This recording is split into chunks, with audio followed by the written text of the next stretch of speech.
Be me, 22 Monica, feminist exchange student, studying economics, supposed to be the best year of my life. The university promised me a spot in a dorm, a nice, quiet, single room in the international student housing. I had it all planned out. Pictures looked great online. It was going to be my base of operations for a year of academic excellence and cultural immersion. Land in the new country, jet-lagged but excited. Get to the housing office, give them my name. The lady behind the counter types for what feels like an eternity. She frowns, types some more. Her frown deepens. She looks up at me over her glasses with that specific look of bureaucratic pity. There seems to have been an administrative error. My heart sinks. I already know where this is going. Long story short, my reserved room was double booked. Then the person who got it checked in early. Then the entire international dorm filled up. Then all the other female dorms filled up. They had one single available room left in the entire university housing system. One? She tells me it's only temporary. A few weeks, maybe a month, until something else opens up. It's in a building on the far side of campus. An older building. The all-male dormitory. I just stared at her. I asked if she was serious.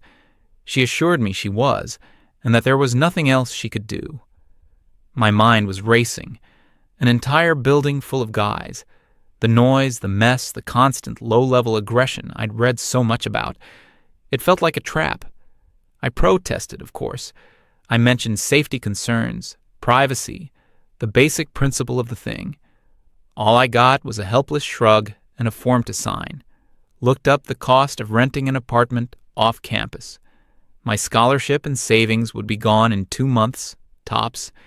It was either this or a flight home in disgrace. I signed the form. But I made a decision right then and there. I wasn't going to be a victim. I was going to be an observer. I would document everything. This wasn't a living situation. It was a field study into the male habitat. I'd finally get to see the so-called toxic masculinity up close. My private notes would become an indictment. The taxi drops me off. The building looks exactly how I imagined, a grim concrete block from a bygone era. I drag my suitcases inside.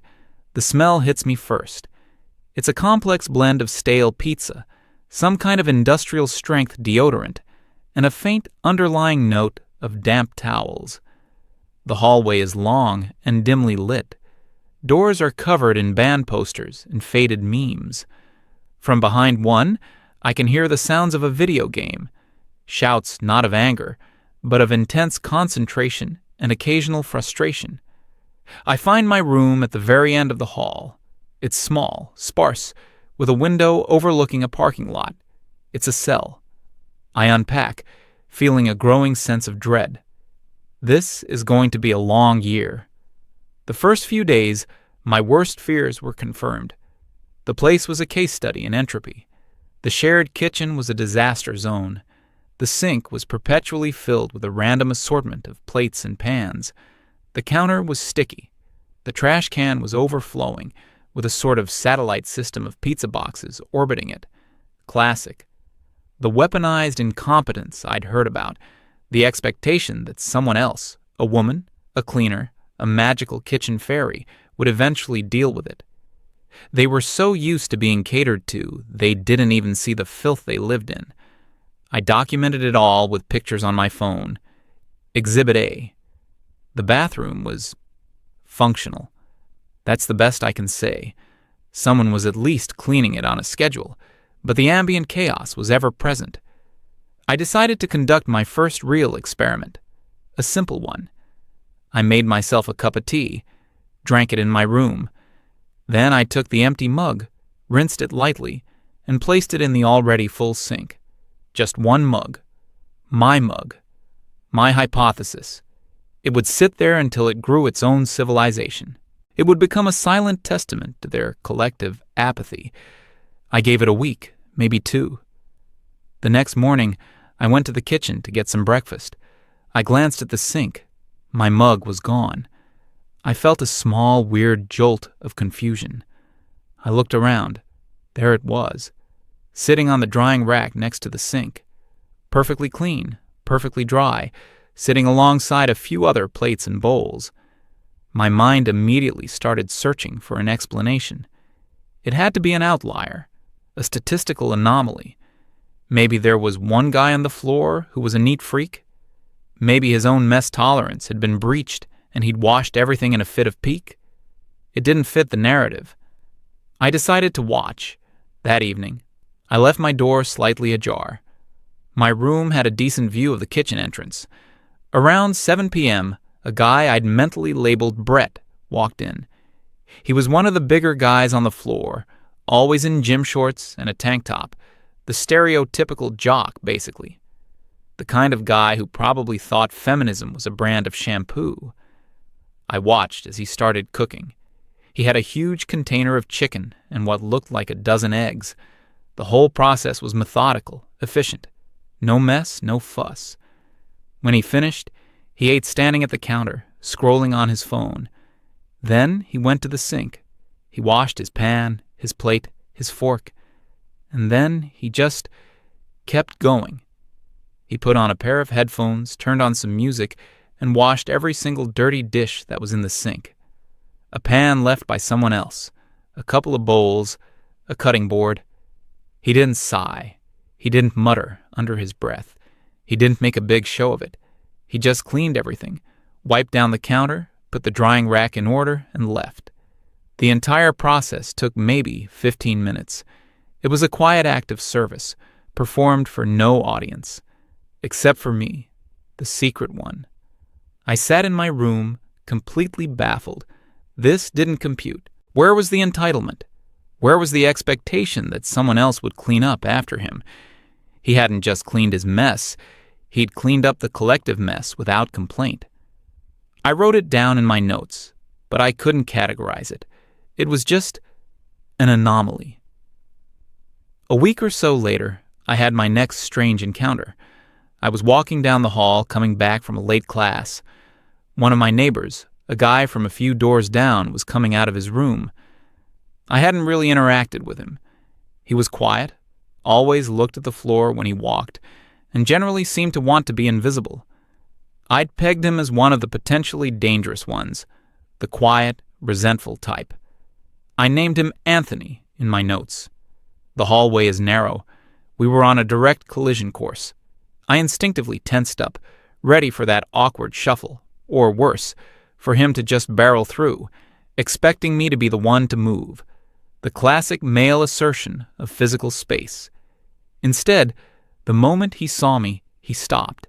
He didn't just step aside. He plastered himself against the wall, tucking his arms in, making himself as small as possible.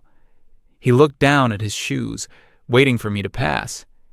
He was giving me the entire width of the hallway. It wasn't politeness. It felt like something else. Fear. Like he was terrified of accidentally brushing against me, of infringing on my space in any way. He was actively trying to negate his own physical presence. I walked by, and he didn't move until I was several feet past him. It was the opposite of aggression. It was a complete abdication of presence. I got back to my room, feeling weirdly unsettled. My theory wasn't just being challenged. It was being presented with data that didn't fit any of my models. I started to pay more attention, not looking for evidence to confirm my bias, but just watching. I began to see that the perceived chaos was actually a complex, self-regulating system. It wasn't that there were no rules. It was that the rules were unwritten, enforced by a shared understanding. One night, I saw a guy finish the last of the milk. The next day, a new, full gallon appeared in the fridge. No notes, no angry texts in a group chat. It was just understood. You finish it, you replace it. Someone was playing music really loud late one night, around 1 a.m. I was about to go bang on the door. Before I could, I heard a phone buzz with a notification. A few seconds later, the music volume dropped to a barely audible murmur. I later found out they had a floor-wide group chat. The message wasn't an angry complaint. It was just, "Yo, man, got an 8 a.m. exam." And the response was an immediate correction. No argument, no deal with it. Just mutual respect for a stated need. This wasn't the anarchy I'd anticipated. It was a low-friction society built on a foundation of unspoken reciprocity. They treated each other with a baseline of respect that didn't require constant negotiation or emotional labor. My grand experiment, my documentation of toxicity, was failing spectacularly. I decided I had to be more direct. I had to provoke a reaction to prove they were just hiding their true nature. One evening, I went into the common room. A few of the guys were there, Brett, the quiet guy Anthony, and a couple of others. They were playing some kind of co-op zombie game on a big TV, intense focus on their faces. I sat down on one of the worn-out couches, opened my laptop, and put on a famous feminist lecture from YouTube. I didn't use headphones. I played it through the laptop speakers, loud enough to be clearly audible over the game audio. The lecture was one of the fiery ones, full of academic language about patriarchal structures, male privilege, and the inherent violence of the cis-hetero paradigm. I braced myself. I was ready for the eye rolls, the sarcastic comments, the arguments. I was ready for them to tell me to shut it off. I was ready for the confrontation that would finally prove my point. Nothing. One of the guys playing glanced over at my screen for a second, a flicker of mild curiosity in his eyes, and then immediately looked back at the game. Brett didn't even turn his head. Anthony, who was sitting in a corner chair reading a book, just seemed to shrink a little further into himself. The only reaction came from the guy with the controller. He paused the game, went into the settings, and turned the game volume up a few notches. Then he unpaused it. My lecture became background noise, a meaningless hum drowned out by digital gunfire and their occasional shouts to each other about in-game strategy. They weren't hostile. They weren't dismissive. They were indifferent. My ideas, my beliefs, the intellectual ammunition I had brought into their space, it was completely irrelevant to them. It didn't register as a threat, an argument, or even an opinion. It was just noise. To start a fight, your opponent has to acknowledge you're even there. And they didn't. It was the most profoundly invalidating experience of my life. I sat there for another 10 minutes, the lecturer's voice drowned out and ignored, before quietly closing my laptop and going back to my room. My whole framework was built on the idea of a power struggle, a conflict between oppressor and oppressed. But what do you do when the oppressor doesn't even know a war is being waged? I looked at my notes.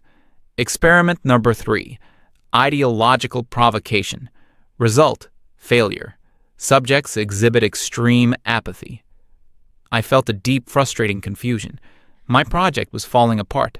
The monsters I had come to slay weren't just elusive. They didn't seem to exist at all. I was a ghost hunter in a house that wasn't even haunted. Life settled into a routine. I stopped the active experiments and just existed. I kept to myself, studied, and observed from a distance. I saw them helping each other with difficult coursework without being asked. I saw them sharing food when one guy's meal plan money ran out before the end of the month.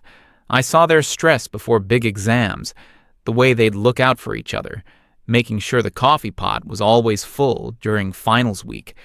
They were just people. Young men trying to navigate the pressures of school, money, and figuring out their future. The toxic masculinity I was so sure I would find was nowhere to be seen. What I saw instead was a quiet, constant undercurrent of mutual support. It wasn't expressed in hugs or long talks about feelings. It was expressed in actions, a shared meal, a quiet word of encouragement, a ride to the airport.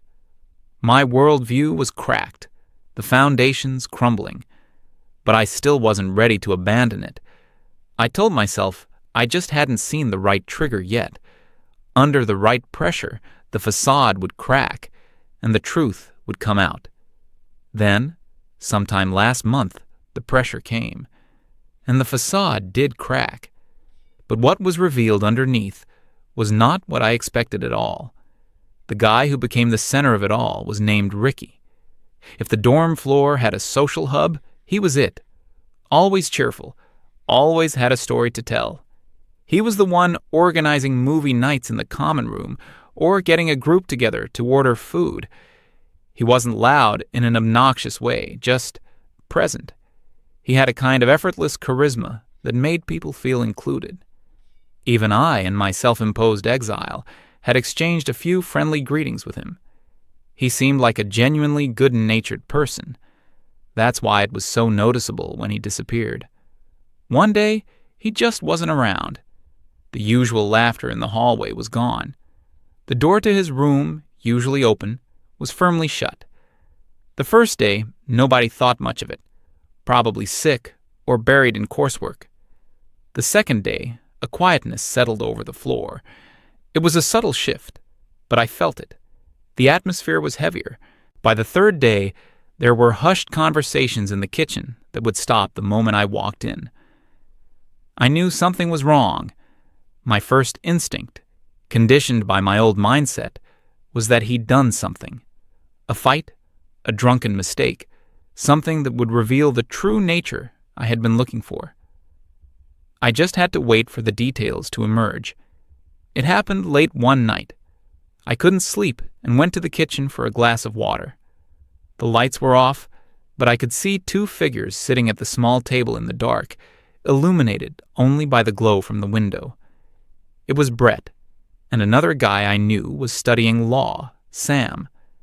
I stopped in the doorway, hidden in the shadows of the hall. They were talking in low voices, and I knew I shouldn't listen, but I couldn't help it. They were talking about Ricky. From their fragmented, weary conversation, I pieced together the story. There had been a party off campus a few nights ago. Ricky went with his girlfriend. At some point, some other guy started getting aggressive with her. Wouldn't leave her alone, was getting way too close, making her visibly uncomfortable. Ricky saw it happening. He walked over, put himself between them, and told the guy to back off. Just a calm, firm, "Hey man, that's enough." The guy apparently didn't like being told what to do. He shoved Ricky. Ricky shoved him back, just to create space. It was a defensive move. The guy stumbled, a few drinks were spilled, and that was it. Security came over, the guy's friends pulled him away, and the incident was over in less than a minute. No big brawl, no serious fight. Or so they thought. The next part of the conversation made my blood run cold. The guy who got shoved went to the university administration the next day. But he didn't go alone. He and a group of his friends, along with Ricky's own girlfriend and her friends, filed a formal complaint. Their story was completely different. They claimed Ricky had been possessive and jealous all night, that he had instigated the conflict out of nowhere, exhibiting aggressive and controlling behavior. They said he had violently assaulted the other student without provocation. His own girlfriend was a witness against him. Sam was explaining the mechanics of it to Brett. He said the university's disciplinary board operates on a preponderance of evidence standard, which basically means whoever's story sounds more likely. And right now, the board had the testimony of half a dozen people painting Ricky as the aggressor. Against him was only his own word. He was facing immediate suspension, possibly expulsion. Brett just sat there, shaking his head. He was protecting her, he said. It wasn't a question. It was a statement of fact, hollowed out by disbelief. Sam replied quietly. It doesn't matter what he was doing. It matters what they're saying he was doing. His girlfriend's betrayal was the part they kept coming back to. Why would she do it? Sam had a theory. The social pressure. Once the narrative was set that Ricky's actions were toxic, she had a choice. Either defend him and be labeled an apologist for toxic masculinity herself, or join the chorus and preserve her own social standing. She chose herself. I went back to my room, but I didn't sleep. My entire intellectual framework, everything I thought I knew about power dynamics, was being turned inside out. The system wasn't protecting the vulnerable. The system was being used as a weapon. The narrative I'd been so sure of, men as aggressors, women as victims, was not just wrong in this case, it was inverted. Here was a man being systematically destroyed for committing the crime of acting protectively.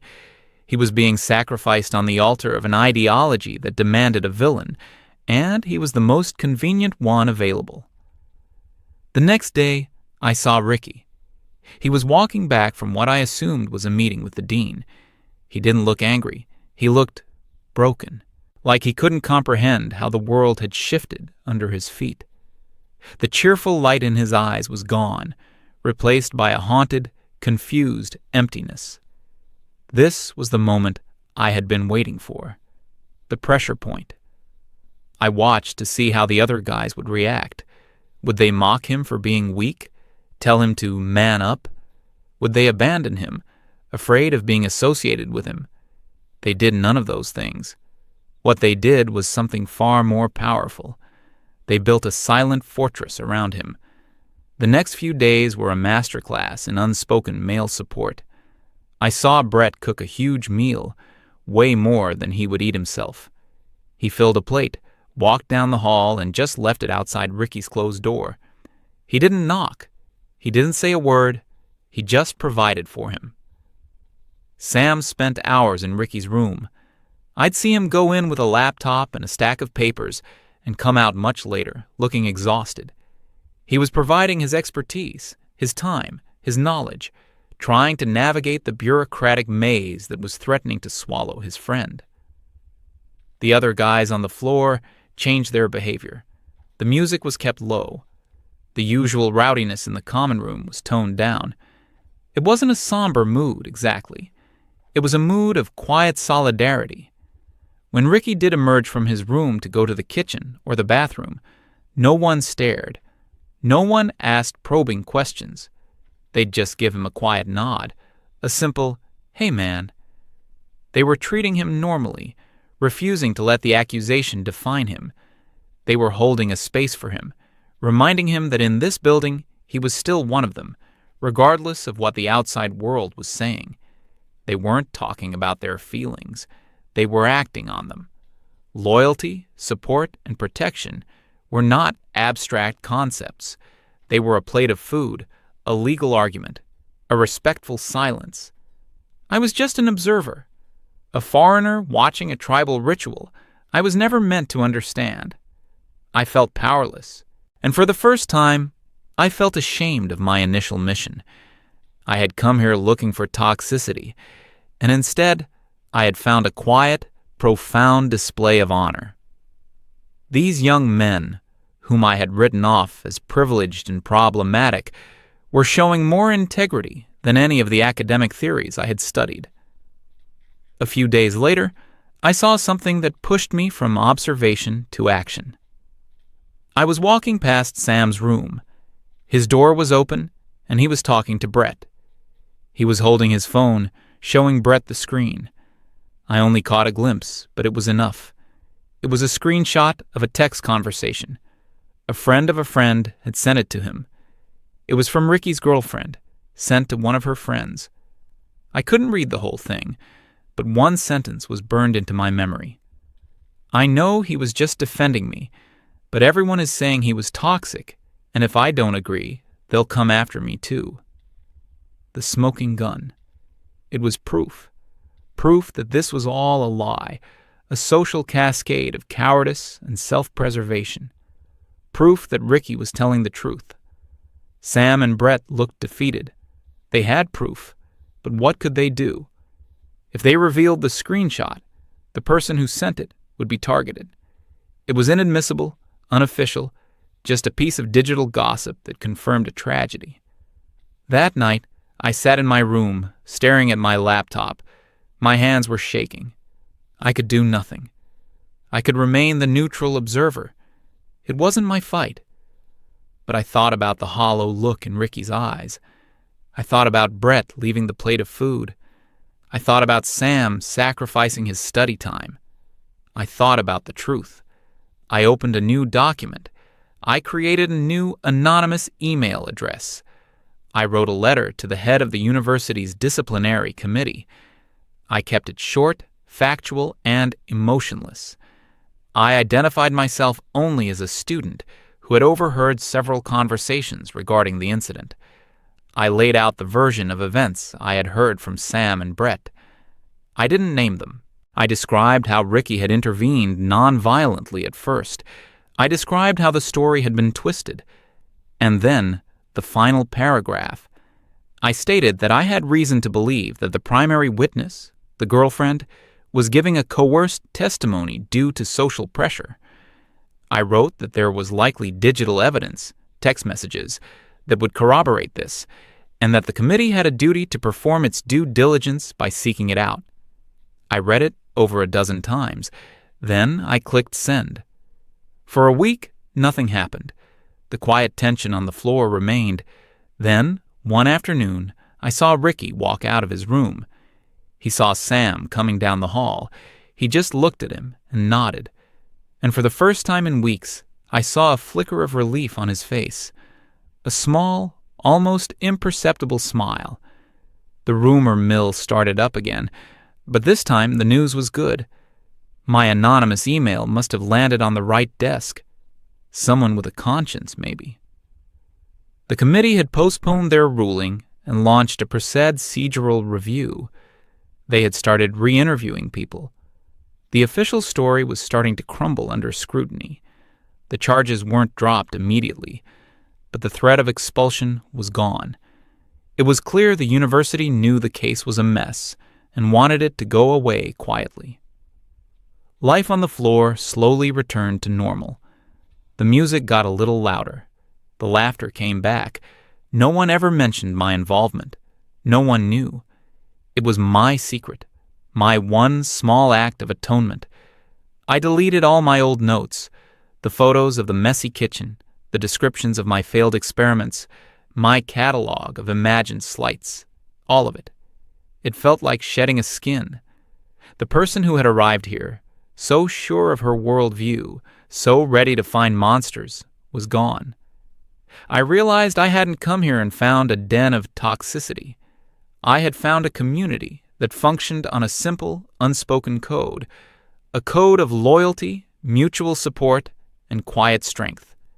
They weren't perfect, but they were good. They took care of their own. A few weeks ago, I was walking back to my room on a Friday night. The door to the common room was open. Most of the guys were in there, watching some dumb action movie on the big TV. Pizza boxes were stacked on the coffee table. As I walked past, Brett looked up. He didn't smile, just gave me his usual neutral look. He pointed a thumb toward the couch. There was one empty spot. "We got pepperoni," was all he said. I hesitated for a second. Then I walked in and sat down. Someone handed me a slice of pizza. I took it. The movie was loud and ridiculous. On screen, a hero was saving the world. But in that worn-out common room, surrounded by these young men I had so badly misjudged, I felt safer than I had in a very long time. My whole academic crusade seemed so naive now, so pointless. You can't understand the world through theories and textbooks. You have to live in it.